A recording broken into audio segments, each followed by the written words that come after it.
5 to 11, Leith Van Onselen, Chief Economist, co-founder of Macro Business, is with us. And Paul from Aspley, actually, Leith, has sent in an SMS, 0499 880 882. He said there's currently a ports dispute around Australia which affects 40% of our imports. Sadly, this will have an economic effect down the track. Or will it? I mean, the supply chain issue is a big one from your point of view. Yeah, absolutely. Look, I mean, I suppose it all depends on how long it drags on for. If it's over quickly, it won't have much impact. If it drags on and on and on and becomes a major problem, it could. And it's also similar to that, Paul. We've also got obviously the Houthi rebels have been attacking supply lines in the Middle East, and that if it gets worse and worse and escalates, that has the potential to impact the global shipping routes, which could also sort of create imported inflation. Hopefully that doesn't escalate, and it means that this goods deflation continues. But yeah, those are certainly risks, and they could end up being a fly in the ointment to Australia's inflation and, in fact, global inflation as well in terms of the Middle East. I had a call also the other day from a listener. It really did impact upon me, Leith. It made the point, it said, imagine a country which was resource rich, had everything you could ever want, and then had the cheapest electricity that you could possibly ever hope to have.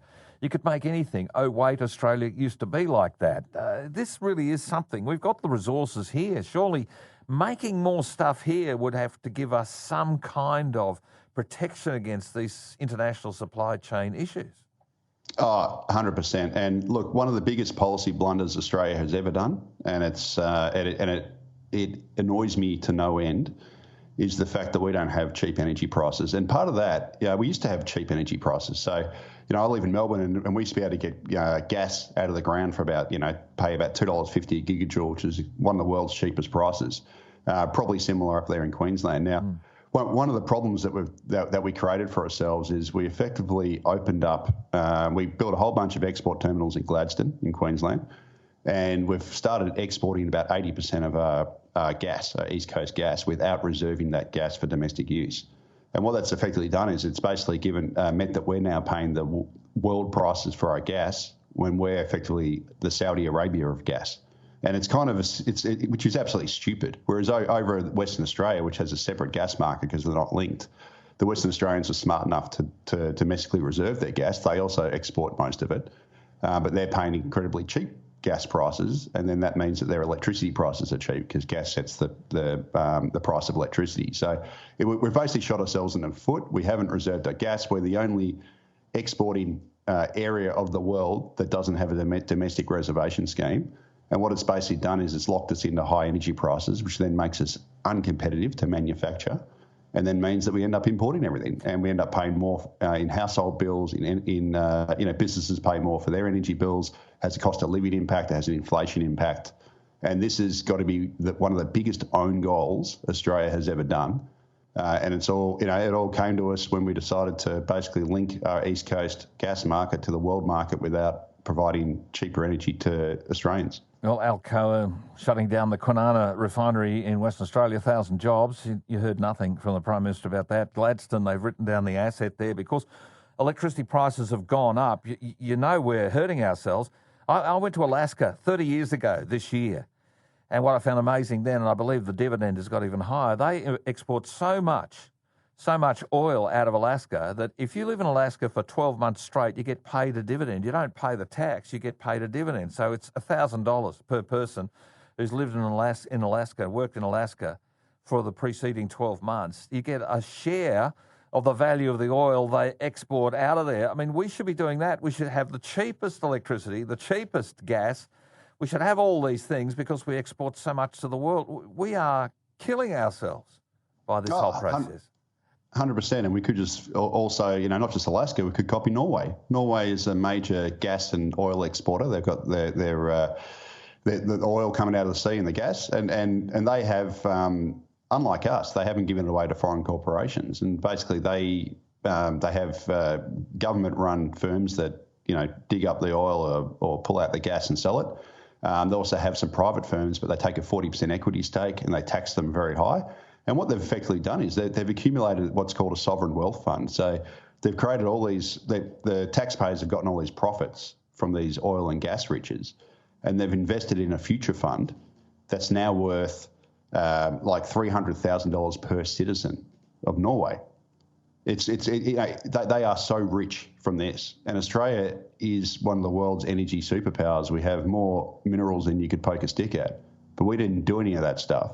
So as a result, we have done the opposite in that we haven't set up a sovereign wealth fund. We don't tax it properly.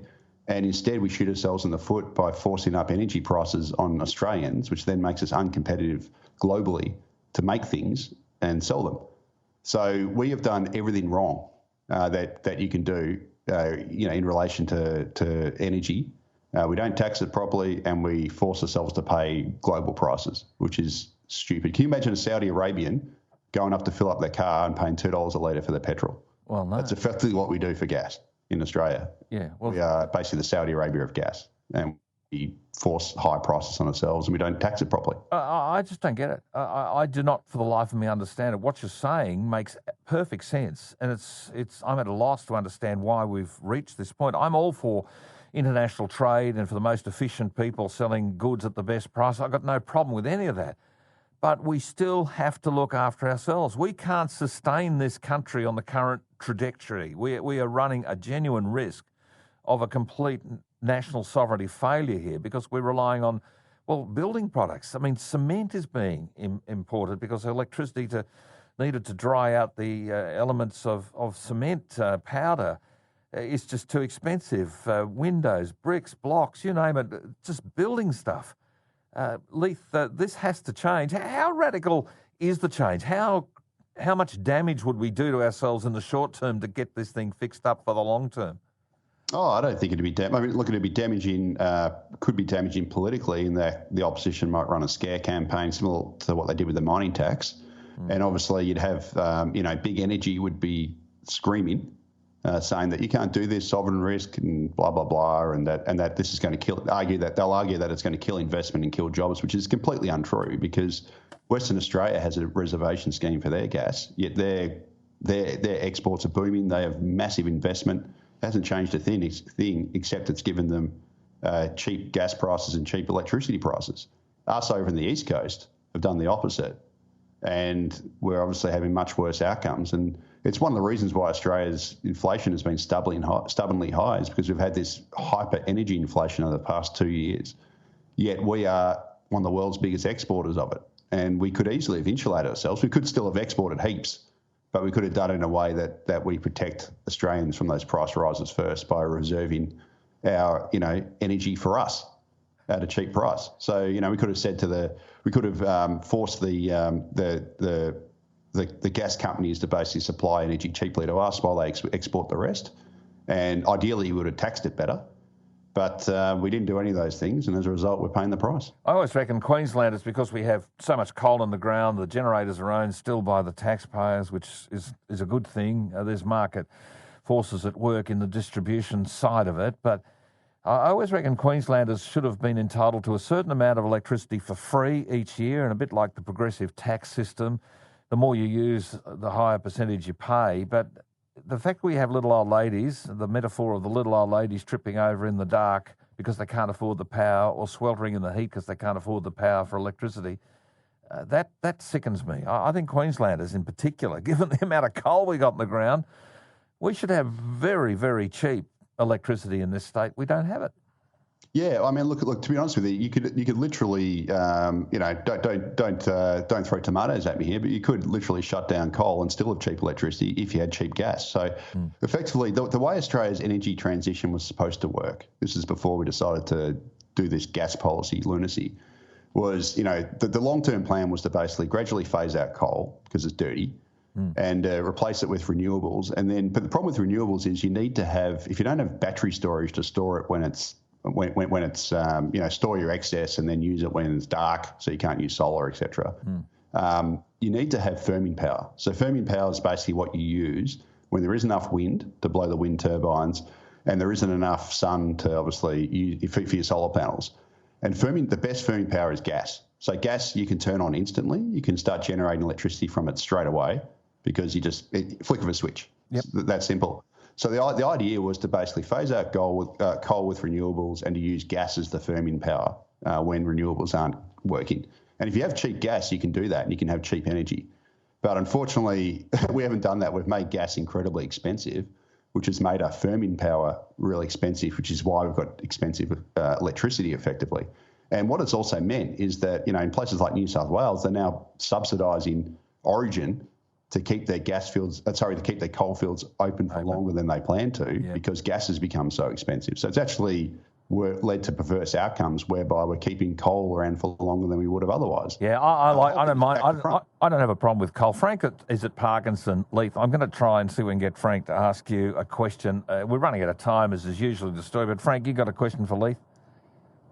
No, he's got a text. He sent a text. I've now read the document better. It says his question for Leith is there any chance of being able to de-link the East Coast from the world's energy price? Good question, Frank. What do you think, Leith? Well, I wish I could say yes, there was, but politically, there's just no appetite. Yeah, I mean, to me, it's an absolute no-brainer. We should have domestic gas reservation, and we should be look. If I had my way, Frank, I'd be getting the experts from Norway in, and I'd say, okay, design for us a energy policy, that would give us similar outcomes to what Norway's got. Okay. So you'd end up with taxing your resource wealth properly on exports, and providing cheap energy for domestic residents, and you can build up a sovereign wealth fund like they have in Norway. Problem is, there's no appetite for that. And unfortunately, we're sort of stuck with the system we've got because we've got gutless leaders who won't work in our best interests. And they're they're kowtowing to a cartel of, international, foreign-owned energy companies. Yeah. And because of that, that's kind of the reason why we're in the predicament that we're in, with high energy inflation, and high electricity costs, high gas costs, cost of living crisis, and a very uncompetitive manufacturing and domestic industry. It's because of gutless political leaders and policy. Well, I love the full and frank approach for all of that, Leith. We could talk all day about nuclear and all sorts of other things, maybe being just almost as good as gas. But you say the gas is already there. We've got the capacity to use it. That is the point I keep hearing as well. We're mad. Great to talk to you, Leith. We'll do it again another day. I know Bill McDonald's back next week. I'm sure you'll be back on the airwaves as a result. Thanks for your time, Leith Van Onselen. He's the co-founder and chief economist from Macro Business. And just a weather observation.